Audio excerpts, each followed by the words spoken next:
Hi friends, welcome to our channel. మీరు ఇంతవరకు మన ఛానల్ని సబ్స్క్రైబ్ చేసుకున్నట్టయితే సబ్స్క్రైబ్ చేసుకోండి. పక్కనే ఉన్న బెల్ ఐకాన్ క్లిక్ చేయడం ద్వారా మేము చేసే ప్రతి అప్డేట్ కూడా మీకు మొబైల్లో నోటిఫికేషన్ రూపంలో వస్తుంది. ఈ వీడియోలో మనం ఇండియన్ పాలిటిక్స్ సంబంధించినటువంటి ఇంపార్టెంట్ క్వశ్చన్స్ మనం ఇప్పుడు చూద్దాం. ఇవి ఏపీ అండ్ తెలంగాణ గవర్నమెంట్ నిర్వహించేటువంటి ప్రతి కాంపిటేటివ్ ఎగ్జామ్స్కి కూడా యూస్ఫుల్ అవుతాయి. అంతేకాకుండా పాలిటీ సిలబస్గా ఉన్నటువంటి ఏ కాంపిటేటివ్ ఎగ్జామ్స్కి అయినా కూడా ఉపయోగపడేటువంటి ఇంపార్టెంట్ క్వశ్చన్స్ ఇవి. అలానే మీరు నా క్లాసెస్ అన్అకాడమీ సబ్స్క్రిప్షన్లో కూడా చూడొచ్చు. Unacademy is the India's largest learning platform. Unacademy సబ్స్క్రిప్షన్లో కూడా నేను టీచ్ చేస్తానండి. కింద డిస్క్రిప్షన్లో లింక్ కూడా ఉంది. ఆ లింక్ని క్లిక్ చేసుకుని మీరు సబ్స్క్రిప్షన్ తీసుకోవచ్చు. సబ్స్క్రిప్షన్ రెఫరల్ కోడ్ కూడా కింద డిస్క్రిప్షన్లో ఇచ్చాను. ఆ రెఫరల్ కోడ్ ద్వారా మీకు 10% డిస్కౌంట్ కూడా వస్తుంది. మరి అన్అకాడమీ సబ్స్క్రిప్షన్ సంబంధించి త్వరలోనే ప్రైస్ కూడా ఇంక్రీజ్ అవబోతుంది కాబట్టి సబ్స్క్రిప్షన్ వెంటనే తీసుకోండి. మరి ఒక ఫ్రీ స్కాలర్షిప్ టెస్ట్ కూడా అన్అకాడమీ కండక్ట్ చేస్తుంది. ఇది 22 ఆగస్టు 10 AM. 22 అంటే ఈ సండే అండి. ఇది గ్రూప్ 2 మార్క్ టెస్ట్ సిరీస్. ఇది ఇందులో 150 minutes 150 క్వశ్చన్స్ ఉంటాయి. సిలబస్ వచ్చేసి union and states, constitutional bodies, centre state relations, amendments of constitution. మరి ఎవరైతే ఈ టెస్ట్లో టాప్ 4 ర్యాంకర్స్ ఉంటారో వాళ్ళకి స్కాలర్షిప్ అవార్డ్స్ ప్రొవైడ్ చేస్తారు. ఇందులో సబ్స్క్రిప్షన్ అనేది 1 year ఫ్రీగా ఉంటుందండి. 7,700 రూపీస్ వర్త్ ఉన్నటువంటి 1 year సబ్స్క్రిప్షన్ ఫ్రీగా ఉంటుంది ఫస్ట్ ర్యాంకర్కి. మిగిలిన వాళ్ళకి సబ్స్క్రిప్షన్ డిస్కౌంట్స్ కూడా ఇవ్వడం జరుగుతుంది. మరి ఇది అన్అకాడమీ లెర్నింగ్ యాప్ ఇన్స్టాల్ చేసుకుని APSC and TSPSC category goal మీరు సెలెక్ట్ చేసుకుంటే ఆటోమేటిక్గా మీకు మెసేజ్ నోటిఫికేషన్ అనేది మార్క్ టెస్ట్ సిరీస్ నోటిఫికేషన్ వస్తుంది. అదేవిధంగా 12+3 ఆఫర్ అండ్ 24+4 ఆఫర్స్ని కూడా అన్అకాడమీ తీసుకొని వచ్చింది. 1 year సబ్స్క్రిప్షన్ తీసుకుంటే 3 months ఫ్రీ, 2 years సబ్స్క్రిప్షన్ తీసుకుంటే 4 months ఫ్రీ అండి. ఇవి లిమిటెడ్ పీరియడ్ ఆఫర్స్. మరి వెంటనే సబ్స్క్రిప్షన్ తీసుకోండి. మరి అన్అకాడమీలో నా యొక్క ఫ్రీ క్లాసెస్ కూడా వినొచ్చు. ఆ క్లాస్ నోటిఫికేషన్స్ రావాలంటే మీకు అన్అకాడమీ లెర్నింగ్ యాప్లో నా ప్రొఫైల్ని ఓపెన్ చేసి ఆనంద్ రెడ్డి 1 అనే ప్రొఫైల్ కింద లింక్ కూడా ఇస్తానండి. ప్రొఫైల్ లింక్ ఓపెన్ చేయడానికి www.unacademy.com/ఆనందరెడ్డి1 అని లింక్ ఉంటుంది. ఆ లింక్ని క్లిక్ చేస్తే నా ప్రొఫైల్ ఓపెన్ అవుతుంది. అక్కడ ఫాలో బటన్ క్లిక్ చేస్తే లైవ్ క్లాస్ లింక్స్ అనేది మీకు నోటిఫికేషన్ రూపంలో వస్తాయి మీ మొబైల్లో. కోర్స్ నోటిఫికేషన్స్ రావాలంటే లెర్నింగ్ యాప్లో కోర్సెస్కి ఎన్రోల్ చేసుకోవాల్సి ఉంటుంది. మరి న్యూ బ్యాచ్ కోర్సెస్ కూడా అనౌన్స్ చేసింది. సాధన బ్యాచ్ కోర్సు ఇది 17th ఆగస్టున స్టార్ట్ అయింది. గ్రూప్ 1 గ్రూప్ 2కి ఎంసీక్యూస్ ప్రాక్టీస్ బ్యాచ్ కోర్సు. లక్ష్యం బ్యాచ్ కోర్సు 18th ఆగస్టున స్టార్ట్ అయింది. ఇది గ్రూప్ 1 గ్రూప్ 2కి కాంప్రిహెన్సివ్ బ్యాచ్ కోర్సు. ఇందులో నేను జనరల్ సైన్స్ టీచ్ చేస్తాను. మరి నాంది బ్యాచ్ కోర్స్ ఇది ఫౌండేషన్ కోర్స్ అండి ఆల్ కాంపిటేటివ్ ఎగ్జామ్స్కి. ఇది 19th ఆగస్టున స్టార్ట్ అయింది. ఇందులో కూడా నేను జనరల్ సైన్స్ టీచ్ చేస్తాను. మరి గమ్యం బ్యాచ్ కోర్స్ అనేది AP and Telangana state specific topics పైన. ఇది కూడా 19th ఆగస్టున స్టార్ట్ అయింది. ఎవ్రీ మంత్ మీకు న్యూ బ్యాచెస్ స్టార్ట్ అవుతూ ఉంటాయండి. మరి శౌర్యం బ్యాచ్ కోర్స్ అనేది ఎస్ఐ అండ్ కానిస్టేబుల్స్కి practice batch course, MCQs practice batch course. ఇది ఇవాళ స్టార్ట్ అయింది. ఇందులో కూడా నేను ఫిజిక్స్ అండ్ కెమిస్ట్రీ టీచ్ చేస్తాను. ఇవన్నీ కూడా plus subscription batch courses. Batch courses కాకుండా మీకు ఇండివిజువల్ కోర్సెస్ కూడా ఉంటాయి. మినీ కోర్సెస్ కూడా జరుగుతూ ఉంటాయండి. ఇవాళ మీకు శౌర్యం ఫ్రీ మినీ కోర్స్ కూడా జరిగింది అన్అకాడమీ లెర్నింగ్ యాప్లో. మరి స్కాలర్షిప్ టెస్ట్లు కూడా మీకు అన్అకాడమీ అనేది కండక్ట్ చేసింది. ఇందాక చెప్పాం కదా 22 ఆగస్టున ఆ స్కాలర్షిప్ టెస్ట్కు మీరు అటెండ్ అవ్వచ్చు. స్పెషల్ క్లాసెస్ కూడా డైలీ 1 PMకి ఫ్రీ స్పెషల్ క్లాసెస్ ఉంటాయి. నా referral code and unlock code అనేది ఆనంద్ రెడ్డి 1. మీకు యాప్ని ఇన్స్టాల్ చేసుకోగానే enter your free classes unlock code అని అడుగుతుంది. ఆనంద్ రెడ్డి 1 అనేది ఎంటర్ చేస్తే మీకు క్లాసెస్ ఫ్రీగా వినొచ్చు. అదే subscription complete syllabus complete exam preparation కావాలంటే ఇదే రెఫరల్ కోడ్ని యూజ్ చేయొచ్చు. మీకు 10% డిస్కౌంట్ కూడా ఉంటుంది. ఇవి ప్లస్ సబ్స్క్రిప్షన్ ద్వారా బెనిఫిట్స్. మీకు సింపుల్గా చెప్పాలంటే కంప్లీట్ ఎగ్జామ్ ప్రిపరేషన్ అనేది ఉంటుంది.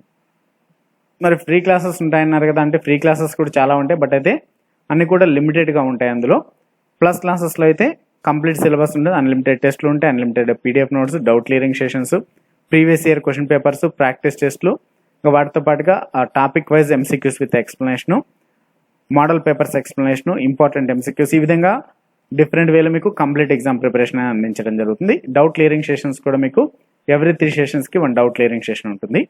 ఇవి సబ్స్క్రిప్షన్ ప్లాన్స్ అండి. అమౌంట్ ఎంత అనేది ఫీ 1 monthకైనా తీసుకోవచ్చు. అంటే మీరు తీసుకున్నటువంటి ప్లాన్ ఉన్నంత వరకు అన్లిమిటెడ్ క్లాసెస్ వినొచ్చు.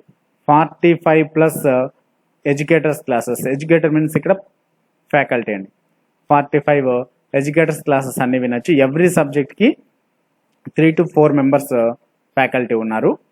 అలానే both Telugu medium and English medium 2 languagesలోనూ అవైలబుల్లో ఉన్నాయి. అన్ని లైవ్ క్లాసెస్ ఉంటాయి. రికార్డెడ్ వీడియోస్ కూడా thousands of videos every month మీకు వస్తూ ఉంటాయి. అన్నిటిని కూడా మీరు వాచ్ చేయొచ్చు మీ యొక్క ప్లాన్ వ్యాలిడిటీ ఉన్నంత వరకు. ప్రజెంట్ అయితే ఈ రెండు ఉన్నాయి, 12+3 24+4. Most benefitable plan 1 year plan అండి. ఈ అమౌంట్ పే చేస్తే సరిపోతుంది. ఇందాక ఒక రెఫరల్ కోడ్ అన్నాను, ఆనంద్ రెడ్డి 1 అనేది. ఆ రెఫరల్ కోడ్ యూజ్ చేస్తే మీకు 10% డిస్కౌంట్ కూడా వస్తుంది. అంటే ఈ అమౌంట్ పే చేస్తే సరిపోతుంది 1 yearకి. మీకు దీంట్లోనే టెస్ట్లు అన్నీ కూడా ఉంటాయి, ఎవ్రీథింగ్. మరి ఈరోజు క్లాస్లో మనము ఇండియన్ పాలిటిక్స్ సంబంధించినటువంటి క్వశ్చన్స్ చూద్దాం. ఫస్ట్ క్వశ్చన్, భారతదేశంలో సమాఖ్య ప్రభుత్వ ఏర్పాటుకు క్రింది వాటిలో ఏ చట్టం ఆధారం? ఇక్కడ 4 ఆప్షన్స్ ఉంటాయండి ఎవ్రీ క్వశ్చన్కి. మీరు కూడా ఆన్సర్ని గెస్ చేయండి. నేను ఆప్షన్స్ చదువుతున్నది జస్ట్ మీ యొక్క ఆన్సర్ని గెస్ చేసే టైంని ఇవ్వడానికి అంతేను. So first option 1909 Morley Minto సంస్కరణల చట్టం. సెకండ్ ఆప్షన్ 1919 మాంటెక్ చెమ్స్ఫండ్ సంస్కరణల చట్టం. థర్డ్ ఆప్షన్ 1935 భారత ప్రభుత్వ చట్టం. ఫోర్త్ ఆప్షన్ 1947 భారత స్వతంత్ర చట్టం.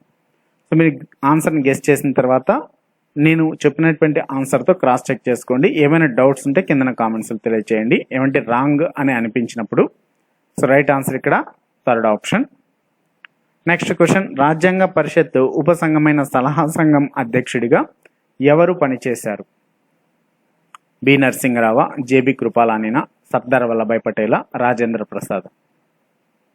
ఎవరు అంటే Sardar Vallabhbhai Patel, third option. Next question, రాజ్యాంగ ప్రవేశిక ప్రకారం రాజ్యాంగం ఎప్పటి నుంచి అమల్లోకి వచ్చింది? ఒకవేళ ఏమైనా ఫాస్ట్గా ఉంటే చెప్పండి, కొంచెం స్లో అయినా చేస్తాను. లేదు స్లోగా ఉంటే చెప్పండి, కొంచెం ఫాస్ట్ అయినా పెంచుకుందాం. సో మరి ఇక్కడ రైట్ ఆన్సర్ వచ్చేసేప్పుడు fourth option, November 26, 1949. Next question, 1976లో రాజ్యాంగ ప్రవేశికలో 42వ రాజ్యాంగ సవరణ ద్వారా చేరిన పదాలు ఏవి? సర్వసత్తాక, ప్రజాస్వామ్య, గణతంత్రణ. సెకండ్ ఆప్షను సర్వసత్తాక, సామ్యవాద, లౌకిక. థర్డ్ ఆప్షన్ సామ్యవాద, లౌకిక, సమగ్రత. ఫోర్త్ ఆప్షన్ సర్వసత్తాక, సామ్యవాద, లౌకిక, ప్రజాస్వామ్య, గణతంత్ర. మరి ఇక్కడ రైట్ ఆన్సర్ వచ్చేసి మనకు థర్డ్ ఆప్షన్ అండి, సామ్యవాద, లౌకిక, సమగ్రత. నెక్స్ట్ క్వశ్చన్, భారత రాజ్యాంగంలోని 1వ అధికరణ భారత ప్రభుత్వాన్ని ఏ విధంగా ప్రకటించింది? సమాఖ్య ప్రభుత్వంగానా, అర్ధ సమాఖ్య ప్రభుత్వంగానా, కేంద్రీకృత సమాఖ్య ప్రభుత్వమా, పైవేవి కాదా? పైవేవి కాదు అంటే రాష్ట్రాల యూనియన్గా ప్రకటించింది. కాబట్టి fourth option is the right one. Next, భారతదేశంలో ప్రభుత్వం ఎంతవరకు అధికారంలో కొనసాగుతుంది? ప్రజల విశ్వాసం మేరకు, రాష్ట్రపతి విశ్వాసం మేరకు, పార్లమెంటు విశ్వాసం మేరకు, లోక్సభ విశ్వాసం మేరకు. మీరు ఇంకోటి ఏంటంటే ఆ ఆన్సరు రాంగ్ అని అనిపించినప్పుడు మీరు ఒకసారి ఆలోచించిన తర్వాత కింద కామెంట్స్లో టైప్ చేయండి. జస్ట్ మీకు రాంగ్ అని అనిపించగానే వెంటనే చెప్పకండి. సో కొంచెం ఇక్కడ నేను చెప్తున్నా అంటే 99.99% రైట్ ఆన్సరే ఉంటుంది. కాబట్టి మీరు కూడా ఒకసారి ఆలోచించి కింద కామెంట్స్లో రాంగ్ అని అనిపించినప్పుడు కామెంట్ పెట్టండి.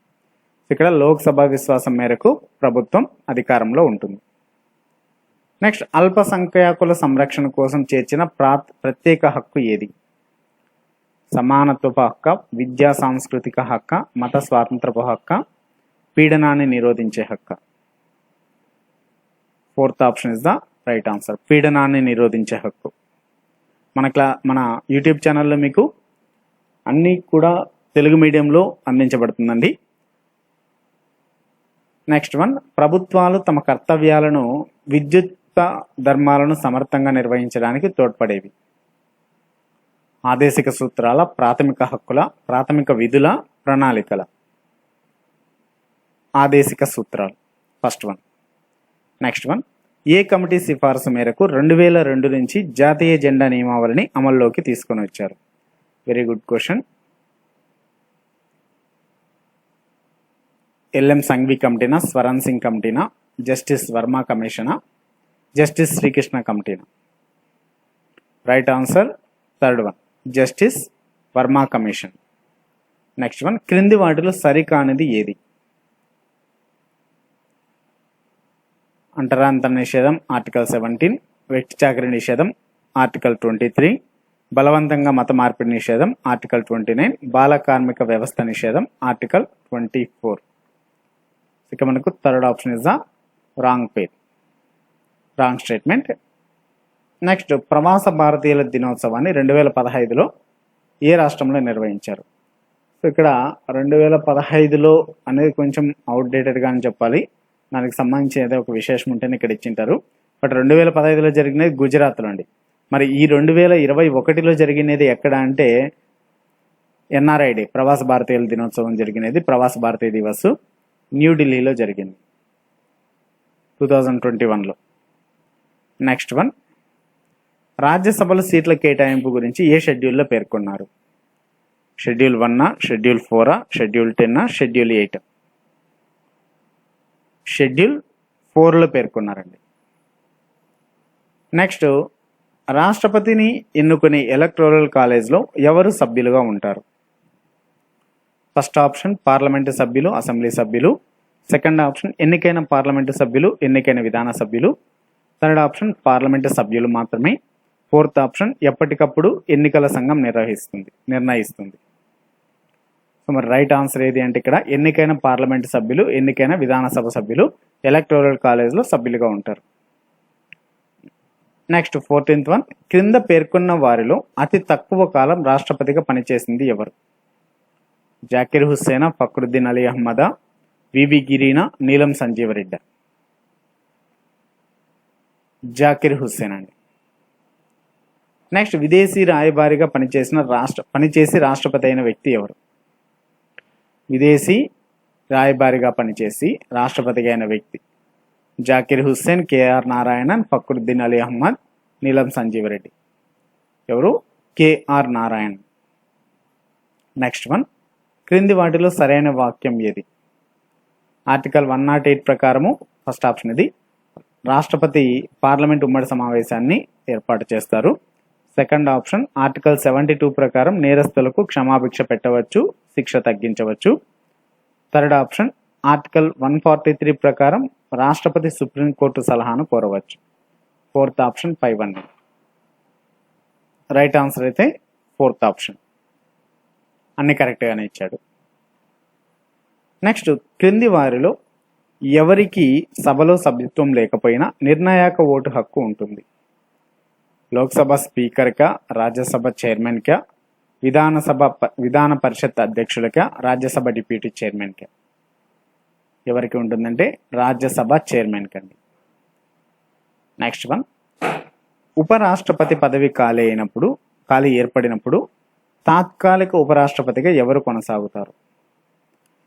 రాజ్యసభ ఉపాధ్యక్షుడు, లోక్సభ స్పీకరు, ప్యానెల్ స్పీకరు? ఎవరు కాదు. ఇక్కడైతే రాజ్యాంగంలో దాని గురించి చెప్పలేదు కాబట్టి ఎవరు కాదనేది చెప్పాలి. Fourth option is the right one. Next, క్రింది వారిలో అతి తక్కువ కాలం ప్రధానిగా పనిచేసింది ఎవరు? Atal Bihari Vajpayee, Chandrashekhar, VP Singh and Devegowda? Fourth option. Right answer here is Chandrashekhar. Next question, క్రింది వాటిలో సరికానిది ఏది? జాతీయ ప్రభుత్వాన్ని నడిపిన ప్రధాని Jawaharlal Nehru. Second option minority ప్రభుత్వాన్ని నడిపిన ప్రధాని పివి నరసింహారావు. థర్డ్ ఆప్షన్ సంకీర్ణ ప్రభుత్వాన్ని ఎక్కువ కాలం నడిపిన ప్రధాని వాజ్పేయి. ఫోర్త్ ఆప్షన్ సంకీర్ణ ప్రభుత్వాన్ని ఏర్పాటు చేసిన మొదటి ప్రధాని మొరార్జీ దేశాయ్. సో దీనిలో రాంగ్ స్టేట్మెంట్ వచ్చేసి థర్డ్ ఆప్షన్. నెక్స్ట్ వన్,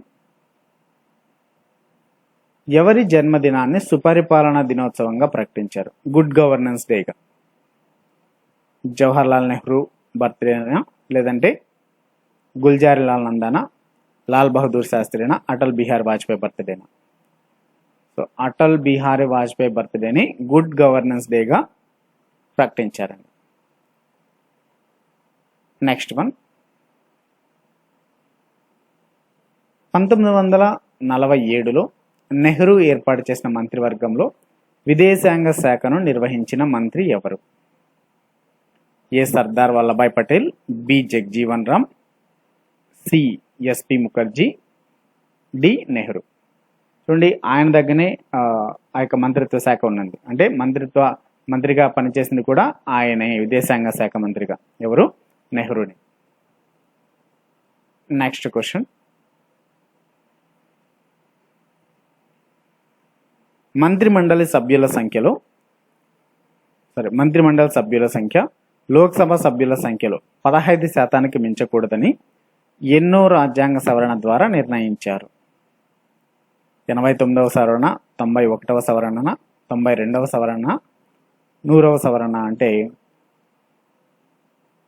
91వ రాజ్యాంగ సవరణ చట్టం 2003 ప్రకారము 15% మించకూడదు మంత్రిమండలిలోని సభ్యుల సంఖ్య. నెక్స్ట్ వన్, మంత్రిమండలి సభ్యులు వ్యక్తిగతంగా ఎవరికి బాధ్యత వహిస్తారు? రాష్ట్రపతిగా, ప్రధానమంత్రిగా, పార్లమెంటుగా, లోక్సభగా? సో మంత్రిమండలి సభ్యులు వ్యక్తిగతంగా బాధ్యత వహించేది రాష్ట్రపతికి అండి, ఫస్ట్ ఆప్షన్. నెక్స్ట్ వన్, ఏ ప్రధానమంత్రి కాలంలో ఇద్దరు ఉప ప్రధానమంత్రులు పనిచేశారు? మరి ఏ ప్రధానమంత్రి కాలంలో? చరణ్ సింగ్ ఉన్నప్పుడా, విపి సింగ్ ఉన్నప్పుడా, మొరార్జీ దేశాయ్ ఉన్నప్పుడా, ఇందిరాగాంధీ గారు ఉన్నప్పుడా? అంటే మొరార్జీ దేశాయ్ గారు ప్రధానమంత్రిగా ఉన్నప్పుడు ఇద్దరు ఉప ప్రధానులు పనిచేశారు. నెక్స్ట్ వన్, పార్లమెంటు మొదటి సమావేశం ఎప్పుడు జరిగింది? May 13, 1952, May 13, 1950, April 1st, 1952, May 14, 1952. ఎప్పుడు జరిగినది? మే 13, 1952లో పార్లమెంటు మొదటి సమావేశం. నెక్స్ట్ వన్, లోక్సభ మొత్తం స్థానాల్లో ఎస్సీ ఎస్టీలకు ప్రత్యేకంగా కేటాయించిన సీట్ల సంఖ్య. First option 79,41, second option 24,47, third option 24,44, fourth option 79,47. మరి ఎస్సీలకేమో 84 కేటాయించారు, ఎస్టీలకేమో 47 కేటాయించారు. నెక్స్ట్ క్వశ్చన్, లోక్సభ అసెంబ్లీ సీట్ల సంఖ్యను 2026 వరకు పొడిగించకూడదని ఎన్నో రాజ్యాంగ సవరణ ద్వారా నిర్ణయించారు? 2026 వరకు పొడిగించకూడదని 84వ రాజ్యాంగ సవరణ ద్వారా నిర్ణయించడం జరిగింది. So right answer here is second option. Next, లోక్సభకు మొదటి మధ్యంతర ఎన్నికలు జరిగిన సంవత్సరం. ఏ 1967, బి 1971, సి 1980, డి 1991. మొట్టమొదటిగా మధ్యంతర ఎన్నికలు జరిగినది 1971లో జరిగేది. నెక్స్ట్ వన్, పార్లమెంటు ఉమ్మడి సభ సమావేశానికి అధ్యక్షత వహించేది ఎవరు? ఉమ్మడి సభ సమావేశానికి రాష్ట్రపతిన, ప్రధానమంత్రిన, లోక్సభ స్పీకరా, Rajya Sabha? Right answer is Lok Sabha speaker. Next one, ప్రస్తుతం కొనసాగుతున్న రాజ్యసభ ఎన్నవది? సో ప్రస్తుతం కొనసాగుతున్న రాజ్యసభ 13, 14, 16? ఏది కాదా అంటే ఏది కాదని చెప్పాలి, ఎందుకంటే రాజ్యసభ అనేది ఎప్పటికీ రద్దు కాదు, శాశ్వత సభ కాబట్టి. నెక్స్ట్ వన్, ప్రస్తుత రాజ్యసభ ఉపాధ్యక్షులు హమీద్ అన్సారీనా, పిజే కురియనా, తంబిదొరయ్య, హరివంశ్ నారాయణ్ సింగ్? హరివంశ్ నారాయణ్ సింగ్. నెక్స్ట్ వన్, ఆర్థిక బిల్లులకు సంబంధించి సరికానిది ఏది? సో చూడండి, ఈ ఆప్షన్స్ ఒకసారి చదవండి మీరు. వీటిలో సరికానిది ఏది అంటున్నారు?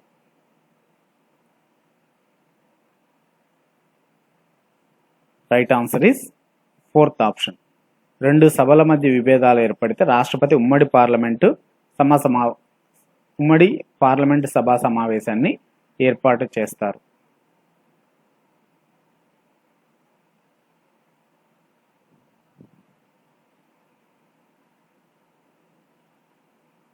ఆర్థిక బిల్లుకు సంబంధించి, అది రాంగ్ వన్. నెక్స్ట్ వన్, లోక్సభలో అవిశ్వాస తీర్మానాన్ని ప్రవేశపెట్టడానికి ఎంతమంది సభ్యుల మద్దతు కావాలి? 20 మందా, 50 మందా, 100 మందా, 273 మందా? ఎంతమంది అంటే కనీసం 50 మంది సభ్యుల మద్దతు అవసరం అవుతుంది లోక్సభలో అవిశ్వాస తీర్మానం పెట్టడానికి. నెక్స్ట్ వన్, పార్లమెంటరీ ప్రక్రియలో పేర్కొనని పదం ఏది? ప్రశ్నల గంట, శూన్యకాలము, వాయిదా తీర్మానము, సావధాన తీర్మానం. Right answer is second one. Next one, parliamentary కమిటీలో అతి ప్రాచీనమైనది ఏది?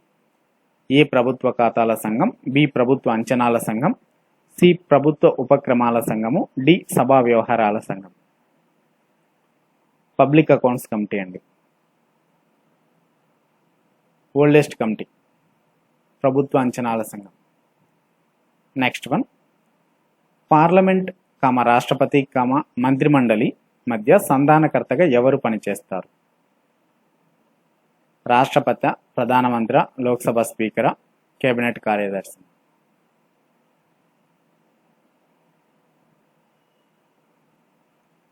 లోక్సభ స్పీకర్ అండి, థర్డ్ వన్. నెక్స్ట్ వన్, కేంద్ర కేబినెట్ సభ్యుడు కాకపోయినా కేబినెట్ సమావేశాల్లో పాల్గొనే అర్హత ఉన్నవారు ఎవరు? అటార్నీ జనరల్, లోక్సభ స్పీకర్, హోంశాఖ కార్యదర్శిన, భారత రాష్ట్రపతి. అటార్నీ జనరల్ అండి. నెక్స్ట్ క్వశ్చన్, కేంద్రం రాష్ట్రాల మధ్య వివాదాల పరిష్కారం సుప్రీంకోర్టు ఏ అధికార పరిధిలోకి వస్తుంది? ప్రారంభ అధికార పరిధ, అప్పీళ్ల విచారణ పరిధ, సలహా అధికార పరిధ, పైవేవి కాదా? ప్రారంభ అధికార పరిధిలోకి వస్తుంది, ఫస్ట్ ఆప్షన్. నెక్స్ట్ వన్, జాతీయ ప్రజాస్వామ్య కూటమి 99వ రాజ్యాంగ సవరణ ద్వారా ఏర్పాటు చేసిన జాతీయ న్యాయమూర్తుల నియామక కమిషన్ అధ్యక్షునిగా ఎవరు కొనసాగుతారు? ఫస్ట్ ఆప్షన్లో ప్రభుత్వం నియమించిన న్యాయమూర్తి, సెకండ్ ఆప్షన్లో భారత రాష్ట్రపతి, థర్డ్ ఆప్షన్లో సుప్రీంకోర్టు ప్రధాన న్యాయమూర్తి, ఫోర్త్ ఆప్షన్లో సుప్రీంకోర్టు సీనియర్ న్యాయమూర్తి. రైట్ ఆన్సర్ అయితే సుప్రీంకోర్టు ప్రధాన న్యాయమూర్తి. సో ఇవి ఈరోజు క్లాస్లోని 40 important questions from the Indian polity. కింద డిస్క్రిప్షన్లో ఇచ్చినటువంటి లింక్స్ని మీరు క్లిక్ చేసి అన్అకాడమీ లెర్నింగ్ యాప్ని ఇన్స్టాల్ చేసుకొని సబ్స్క్రిప్షన్ తీసుకుంటే మీకు కంప్లీట్ ఎగ్జామ్ ప్రిపరేషన్ వస్తుంది. This is my referral code. Thanks for watching friends. ఇలాంటి మరిన్ని వీడియోస్ కోసం మీరు మన ఛానల్ని సబ్స్క్రైబ్ చేసుకోండి. ఈ వీడియో నచ్చినట్టయితే లైక్ చేయండి, షేర్ చేయండి. బెల్ ఐకాన్ క్లిక్ చేయడం ద్వారా మేము చేసే ప్రతి అప్డేట్ కూడా మీకు మొబైల్లో నోటిఫికేషన్ రూపంలో వస్తుంది.